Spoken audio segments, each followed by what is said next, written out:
теңдеуді шешу. Сабақтың мақсаты теңдеуді іріктеу арқылы қосу мен азайту амалдарының байланысы негізінде шешу. Қосу мен азайту арасындағы байланысты әріпті теңдеу түрінде көрсету және қолдану. Балалар, бұл тақырыпты мен сендерге алдын ала беріп қойған болатынмын. Солай емес пе?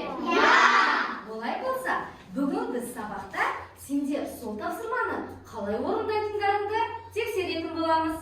Олай болса, мен қазір сендерге сұрақ қою арқылы үйдегі дайындықтарыңды көремін. Әпкем неше бауырсақ пісірді деген тапсырма берген. Бірінші сұрақ: әпкемнің неше інісі және сіңлісі бар? Кім маған айтады? Бекасыл. 2 інісі, 1 сіңлісі бар. Өте жақсы. Олардың қолында неше бауырсақ бар? Інжу айта ғой. 3 бауырсақ бар, дұрыс айтасың. Үстелдегі тәрелкеде неше бауырсақ қалды? Кім айтады? Арслан айта ғой. 6 бауырсақ қалды, дұрыс. Әпкем неше бауырсақ пісірді? Еркенше айта ғой. 9 бауырсақ пісірді әпкем. Өте жақсы. Ал енді балалар, бұл тапсырмадағы берілген есепті қандай ережеге сүйеніп отырып шығардыңдар? Кім маған айтады ережені? Бинұр айта ғой. Белгісіз азайғыш санды табу үшін айырманың мәніне азайтқышты қосамыз. Өте жақсы. Жарайсыңдар балалар. Яғни белгісіз азайғышты табу үшін азайтқышқа айырманы қосу керек екен. Ал балалар, бүтін нелерден құралады? Бөліктерден құралады екен. Жарайсыңдар. Олай болса балалар, бірінші тапсырмамыз топ пен жұмыс. Яғни сендер сандық сәуленің көмегімен теңдеу шешесіңдер. Бұл тапсырмаға берілген дискриптор сандық сәуле көмегімен теңдеуді шеше алады. Теңдеудегі белгісіз азайғыштың мәнін таба алады. Мен сендерге қазір топтық жұмысты берілген тапсырмаларды таратып шығарайын. Кәнекей топта жұмыс жасай ойында. Кім шығарады? Барлығымыз бір-бірімізге көмек беру арқылы істейміз, тапсырмаларды орындаймыз балалар. Қай топ бірінші бітіреді? Қолды көтеріп отырады. 7.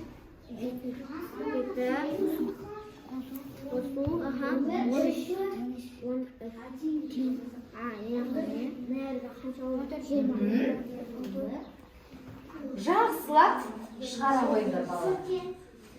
Қай топ бітіреді? Қолды көтеріп отырамыз. Сол топ бірінші шығады.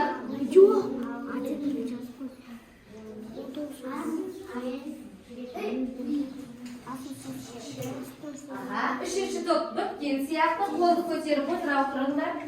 Қалған топтарды көтеміз. Қолды көтеріп отырамыз. Отырамыз, қолды көтеріп. Екінші қай топ бітеді екен? Кәнекей, кім жылдам бітеді екен? Қолды көтеріп істейміз. Отырамыз. Екінші топ бітті. Бірінші топ.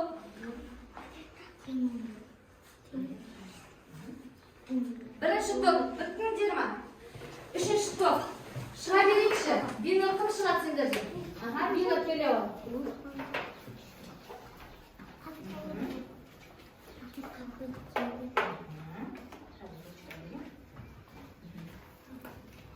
Кәнекей балалар, бірінші топты, үшінші топты не істейміз? Тыңдаймыз.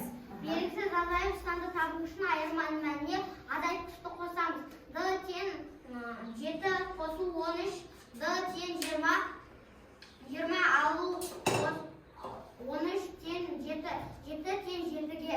Өте жақсы. Балалар, кәнекей, үшінші топты бағалайықшы. Қалай олар жауап берді? Бас бармақ арқылы бағалаймыз. Неліктен олай бағаладыңдар? Дұрыс айтасыздар. Өйткені олар өте жақсы шығарды және өте жақсы естеді, түсіндірді. Енді екінші топ шыға қойыңдар.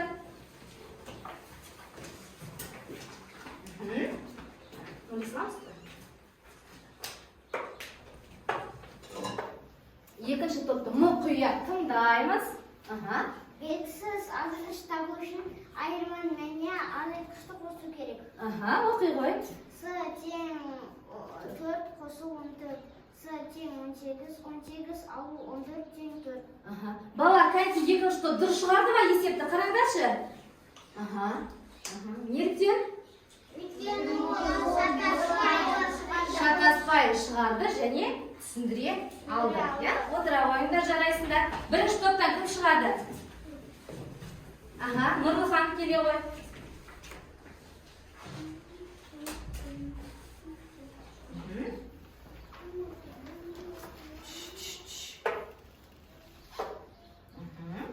Нұрлыхан, түсіндіре ғой есебіңді. Белгісіз азайғышты табу үшін айырманың мәніне азайтқышты қостым.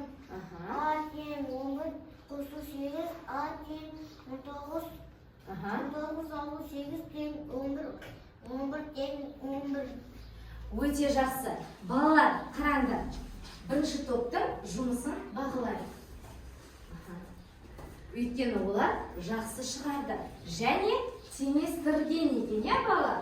Бізде жаңа екінші топты тек қана теңестіруді ұмытып кеткен екен. Бірақ келесіде естерінде болады, отыра ғой. Ал енді балалар, дескриптор бойынша тексеріп қойыңызшы. Біз осы тапсырманы дұрыс орындай алдық па? Сандық сәуле көмегіне теңдеуді шеше алдық па? Теңдеудегі белгісіз азайғыштың мәнін таба алдық па? Жарайсыңдар балалар. Олай болса, келесі тапсырмаға көшеміз. Келесі тапсырма балалар бізде кім жылдам әдісі арқылы өтетін боламыз, орындайтын боламыз. Яғни бұл бізде жеке жұмыс болады. Қазір мен сендерге барлықтарына тапсырма берілген қағазды таратып шығамын. Әр оқушы өздігінен орындайтын болады. Жылдам орындаған оқушы не істейді? Марапатталады. Сондықтан да балалар, қазір мен сендерге тапсырманы таратып шығамын. Барлығымыз қаламдарымызды алып, орындай қоямыз. Яғни бұл жердегі берілген суретке байланысты есепті не істейміз? Теңдеу есебін құрастырамыз. Құрастырып болған оқушы қағазын жоғарыға көтеріп отырады.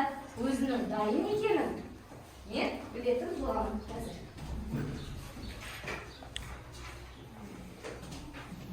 Ал бастадық балалар.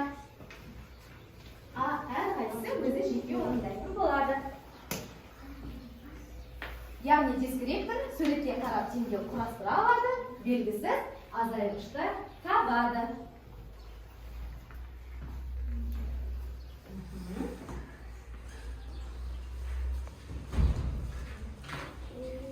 Кім бітсе, қарақты не істейді? Орындаған тапсырманы көтеріп отырады. Екі оқушы бітті.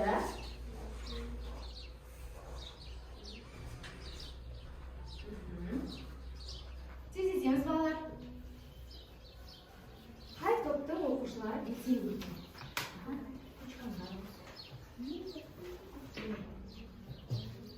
Тез-тез құрастырамыз.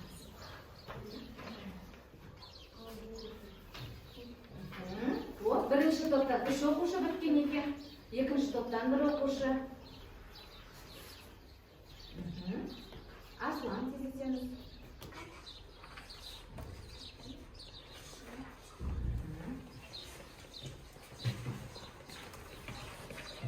Бірінші топтан 4 оқушы біткен екен.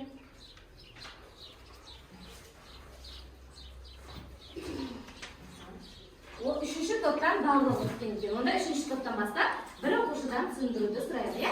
Қалғандарымыз балалар түсіріп өзіміздің немізде қарап отырамыз. Сол жауаптарымызға. Арсен, сен өзіңдікі түсіндіре қой. X алу 3 тең 7, X тең 7 қосу 3, X тең 10, 10 алу 3 тең 7, 7 тең 7-ге. Бұны сен қай ережеге сәйкес орындадың? Белгісіз азайғышты табу үшін айырманың мәніне азайғышты қостым. Өте жақсы. Отыра ғой. Үшінші топ жақсы, барлығы шығарды. Екінші топта кім жауап береді? Нұрислам айта ғой. X алу 3 тең 7, X тең 7 қосу 3, X тең 10-ға, 10 алу 3 тең 7. Қандай ережеге сәйкес? Белгісіз азайғыш табу үшін айырма мәніне азайтқышты қосу керек. Өте жақсы. Бірінші топтан Бекасыл айта ғой, Бекасыл оқи ғой өзіңнің енді қалай есепті шығарғаныңды. X алу 3 тең 7, X тең 7 қосу 3, X тең 10, 10 алу 3 тең 7, 7-ге тең. Қандай ережеге сәйкес орындады? Белгісіз азайғышты табу үшін айырмаға азайғышты қостым. Өте жақсы. Олай болса барлығын дұрыс шығарған сияқтысыздар. Бірақ кейбір оқушыларда кішкене қиналып шығарған сияқты. Сондықтан барлығымыз берілген карточкаларды қоямыз орнына. Енді дискреттор бойынша тексереміз. Сендер осы тапсырманы орындай алдыңдар ма, жоқ па? Барлығымыз бері қараймыз. Суретке қарап теңдеу құрастыра алдық па, бала? Белгісіз азайғышты таба алдық па? Жарайсыңдар. Арслан қоя сал, кимия қой. Ал олай болса, үшінші тапсырманы орындаймыз. Үшінші тапсырма бізде топ пен лото ойыны ойнайтын боламыз, балалар. Яғни әр топқа берілген теңдеулерді жауаптары бойынша табуларың керек. Қазір мен сендерге тапсырмалар жабыстырылған қағаздарды таратып шығамын. Және бұл тапсырмаға берілген дискреттор белгісіз азайғышты табады, белгісіз азайғышты табады және жауабымен сәйкестендіреді. Бірінші топ, қазір мен сендерге несін беремін. Екінші топ және үшінші топ. Бірге топпен жұмыс жасай отырып, не істейсіңдер? Мынаның ішінде сандар бар, сол сандарды алып, есепті ойланып шығарып, не істейміз? Жабыстырамыз. Шығарамыз бірге, балалар, дұрыс шығаруға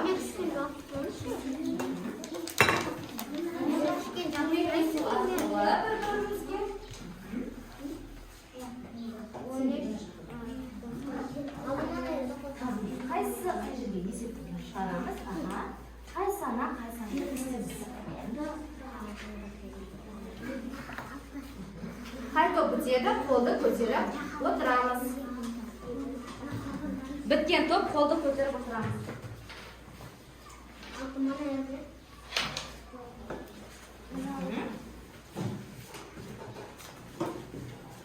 Қай топ бітті? Екінші топ, бірінші топ бітті. Үшінші топ тездетеміз, балалар.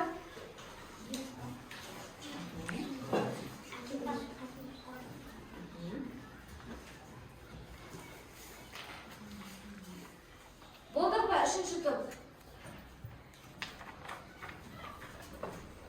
Үшінші топ болдық па? 20-дан 12-ні азайтқанда қанша болды сенде? Мына жақта тағы сандар қалып кеткен ғой.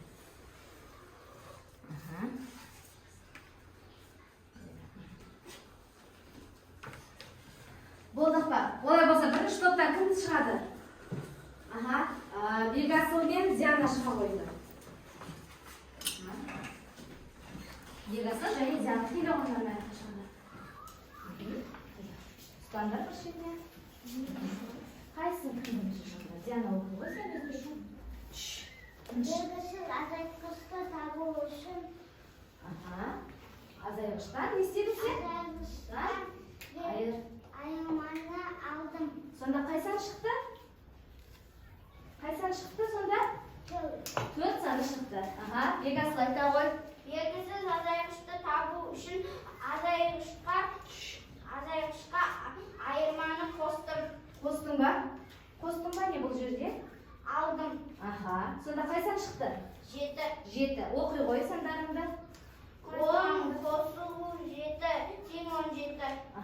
Қараңдар балалар, 15-ке 4-ті қоссақ, 15-тен 4-ті алсақ, 11 қала ма? Дұрыс. 10-ға 7-ні қоссақ, 17 болады ма?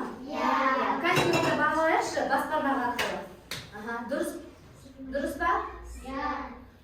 Бинұр, кішкене не істеді олар? Қалай ойлайсың? Олар кішкене қателесті. Қателесті, иә? Айту жаңағы ережені айтқан кезде кішкене қате есті. Отыра қойдыр балалар. Екінші топтан кім шығады? Шыға қойдыр. Димаш және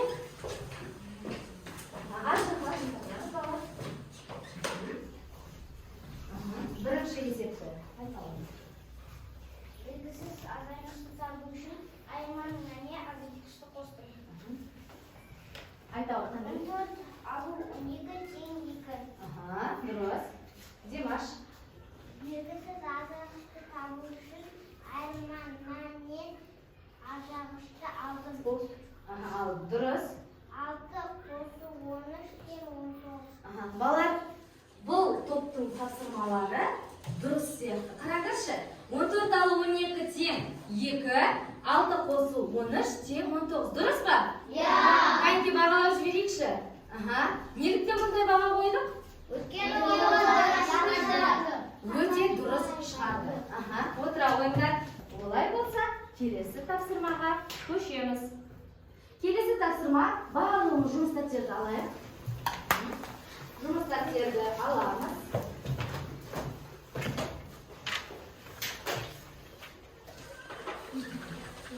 Жұмыс дәптерімізді ашқан болсақ балалар, суреттегі тілді жылжыта отырып не істеуіміз керек біз? Жаңа теңдеулер құрастыруымыз керек. Балалар, енді олай болса, қайынке балалар, тездетіп құрастыра қойық. Тездетіп құрастырамыз. Кім бітеді, қолды көтеріп отырады.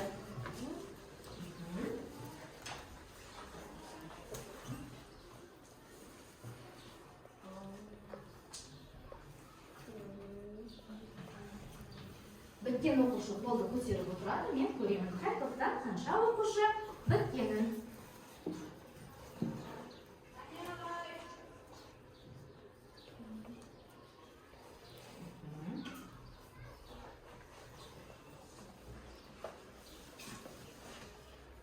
Құрастыр біткен оқушы бар екен?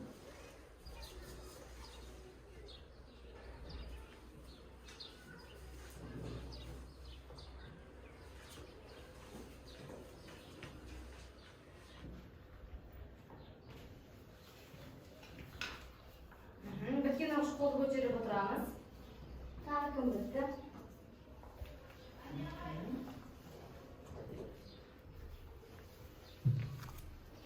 Тездетеміз балалар. Молодец. Екінші топтан Нұрислам бітті. Әр топтан бір оқушыдан оқып шықсаңдар не істейді балалар? Болады.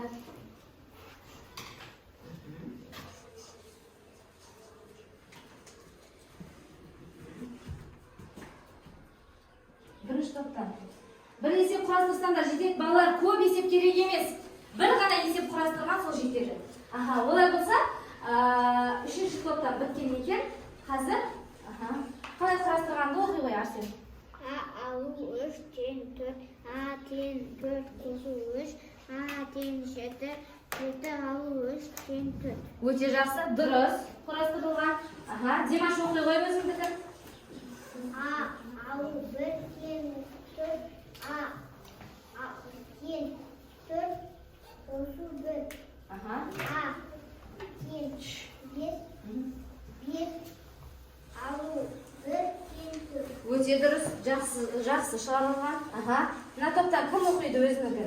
Диана оқи ғой, Диана өзінікін оқи ғой. Алу 3 тең 4, алу тең 17 қосу. Дұрыс па? Қара, сенің шығарылуың дұрыс емес. Яғни сен қателестің. Өйткені сен айырмаға не істеуің керек еді? Азайтқышты қосуың керек еді мына жерде. Сен кішкене қателестің. Ережені, яғни сақтап не істей алмадың? Дұрыстап шығара алмадың. Дұрыс. Балалар барлықтарын шығарып болған сияқтысыңдар. Олай болса, қолды қоямыз. Қолды қойып, барлығымыз бері қараймыз. Балалар, сабақты қорыта келе, бағалау тақтасы арқылы бағаланатын боласыңдар. Мен сендердің барлықтарыңа бағалау таяқшаларын таратқан болатынмын. Барлығымыз өзіміздің таяқшамызды алып қоямыз қасымызға.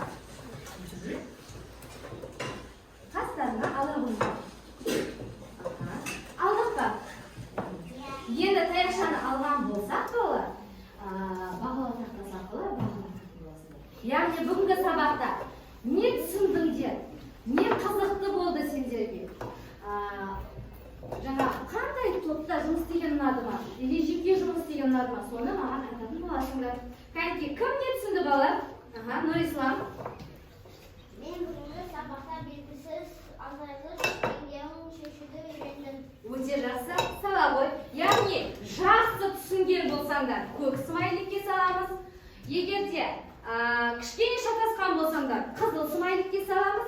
Ал егер де мүлдем сабақ ұнамаған, қызықсыз болатын болса, онда сары смайликке салатын боласыңдар.